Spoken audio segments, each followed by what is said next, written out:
övezetre koncentrált. 1989-ben, amikor papírforma szerint megtörténik a rendszerváltás, akkor a magyar állam egy olyan mennyiségű tulajdonnal rendelkezik, amellyel úgy gondolom, hogy a világon még soha sehol egyetlen egy ország, hiszen csak a szocialista rezsim hozhatta létre ezt a vagyonkumulációt, és mivel a többi országban ugye reprivatizáció történt, ezért Magyarország ebből a szempontból egyedülálló volt ebben a tekintetben is. A magyar állam számára egy olyan lehetőség volt, hogyha ezt átgondoltan és tisztességesen folytatja le azt a privatizációt, ami szükségszerű volt a következő években, a 89-et követő években.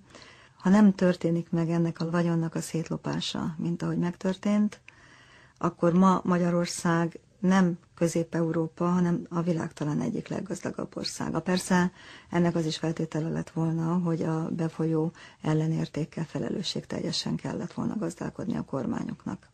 A globális hatalomnak. A nemzet felszámolása és az ország gazdasági bekebelezése a cél olyan hatalmak részéről, akik számunkra egyelőre talán megfoghatatlanok, nem látjuk át pontosan, hogy kik állnak mögött. Ott jelent a generációk között. A Kárpát-medence az a világ szívcsakrája, szívközpontja. A Kárpát-medence egy olyan stratégiai terület, nem csak Európában, az egész világon, ahol az emberi lét fennmaradásához szükséges alapvető elemek bőségesen megtalálhatók. És a Kárpát-medence édesvízben és termőföldben talán a világ leggazdagabb területe. Ennek következtében nem véletlen, hogy évszázadok óta háború folyik Magyarország ellen. Nem csak a nemzet felszámolása területén, hanem az ország területének a megszerzése, a gazdasági potencia megszerzése érdekében számára. Történelmi tény, hogy az első világháború kitöréséért a Magyar Királyságot felelősség nem terhelte. Ugyanakkor az 1920. évi békediktátum delegációi a világháború kitöréséért egyedül a Magyar Királyságot büntették meg. Közösségek államát. Nemzeti vezetőkre van szükség, nemesekre, magyar nemesekre van szükség. Olyan emberekre, akik hazájukért, nemzetükért áldozatot képesek hozni, lemondani akár a vagyonukról, és úgy, ahogy eleinte tették, akár az életükről, ha a nemzet azt megkívánja. Ki kell törnünk minden, bármi történik, és bármilyen áron, ki kell törnünk a hazugságnak és a félelemnek ebből a megbénítő mozzanatából. Ez a legelső $1 fizettünk ki. Az Európai Uniótól felvett hitelt körülíró kölcsönszerződésnek van egy melléklete, és az elérhetőség kedvéért említem, hogy a 3-as számú melléklet 11. pontjában szerepel egy olyan nyilatkozat, Draskovics igazságügyi miniszter aláírásával, amely gyakorlatilag az ország meglévő összes nemzeti vagyonba tartozó vagyontárgyát elzálogosítja. Ez a legelső. Nem többségi döntés, hogy eladjuk a földet, vagy a vízrendszert, annak működtetését, a gáz, stb. Nem többségi kérdés. Nem népszuverenitás kérdése.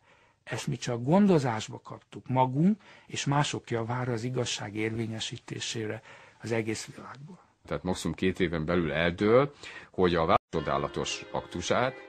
A mi történeti alkotmányunk olyan alapokon nyugodott, amely lehetővé tette a nemzet és annak vagyonának teljes védelmét. Ami után a nemzeti vagyon, a Szent Korona tulajdona, ezen belül ugye az arany és a föld vagyon, éppen ezért se az király, se a nemzet, se külön, se együtt nem tehet olyat, amellyel felszámolja saját rendszerét. Nem leheti magántulajdonná a földvagyont. Ez azt jelenti, hogy ha nem magántulajdon, akkor nem lehet fedezete a jelzálognak. Itt a trianoni határrendezéshez. Évszázadok óta, immár több mint 1,5 évszázada, egy szellemháborút folytattak a magyarság ellen, Ebben kiemelkedő szerepük volt a Habsburgoknak, a mai napig kiemelkedő szerepük van a Habsburgoknak.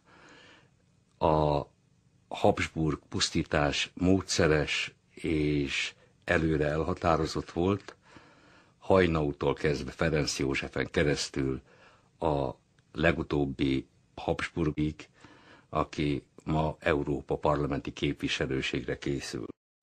A magyarság kettős, furcsa léte azt hiszem, hogy ott érhető legjobban tetten, hogy egy fantasztikus magyar főnemesi család, a Széchenyiek Magyar Tudományos Akadémiát alapítanak, és pár év múltán ezt is a Habsburgok átveszik, és a magyarság ellen fordítják. És ma is a magyarság ellen munkálkodik a Tudományos Akadémia azon része, amely a történelem és irodalomtudományokkal, művészetekkel foglalkozik. Egy népnek a lelke, az identitása, az önmeghatározása történelmi hagyományok és történelmi gyökerek, történelmi ismeretek nélkül lehetetlen. Nagyon jól tudták, hogy hol tudják gyengíteni a magyart, hiszen megpróbálták elvenni, átvágni az eredendő gyökereket, az őstörténetet elvenni az identitástudatot.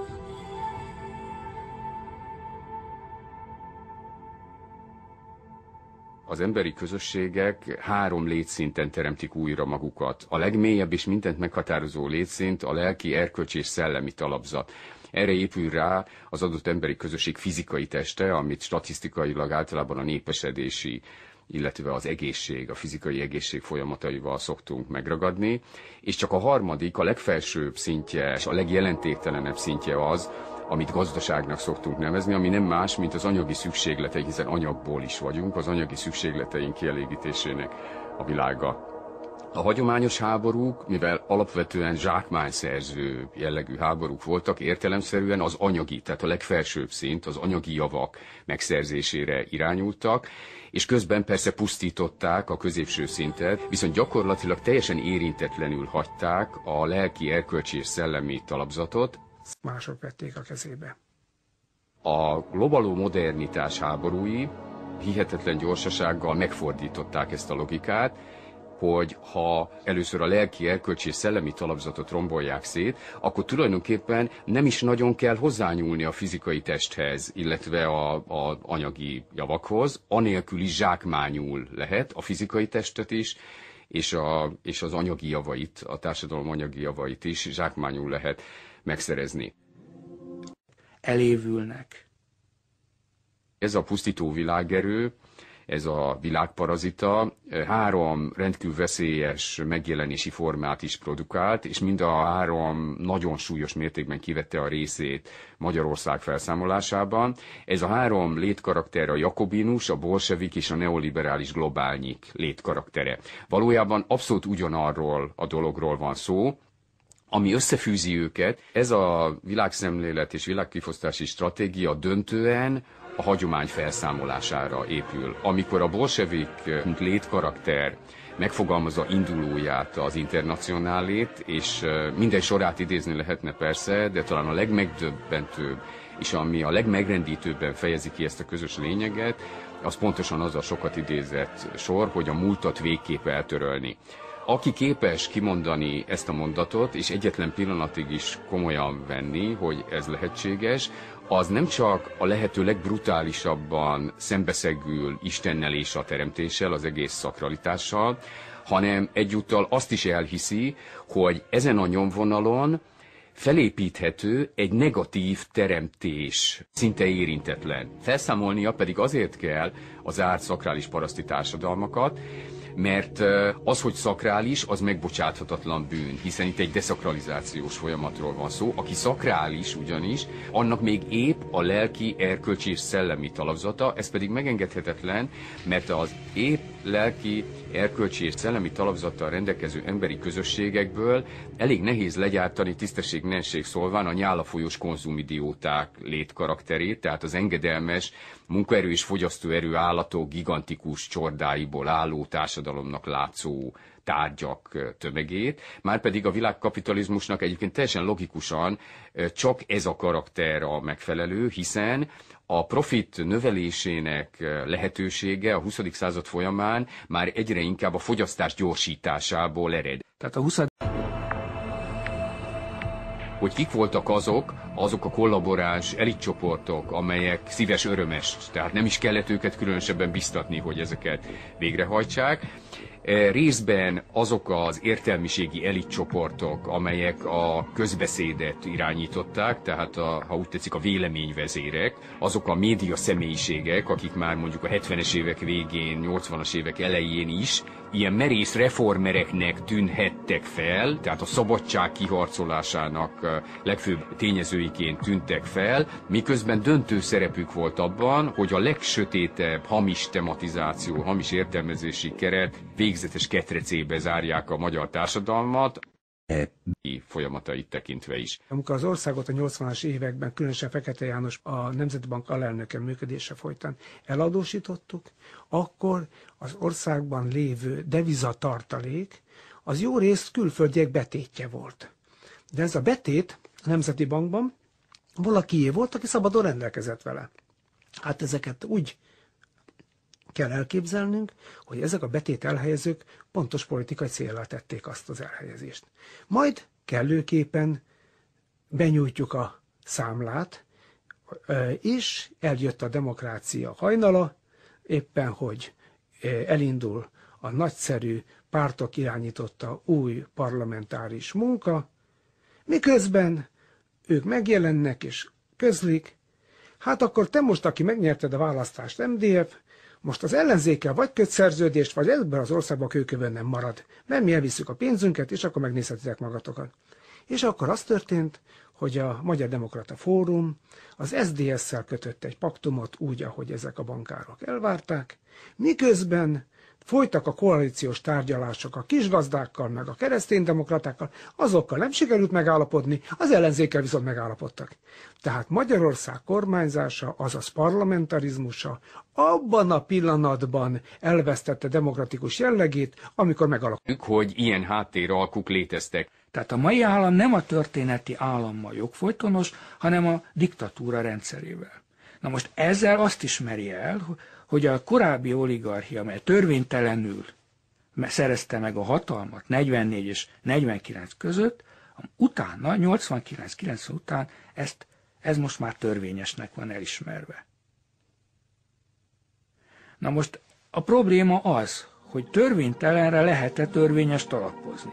Természetesen. 1100 év alatt úgy, hogy Magyarországot pusztította tatár, török, osztrák, német, orosz háborúk és a világválság, de összességében nem pusztult el annyi magyar, mint amennyit 1956-tól mi orvosok elpusztítottunk. Több mint 7 millió magzatunkat öltük meg.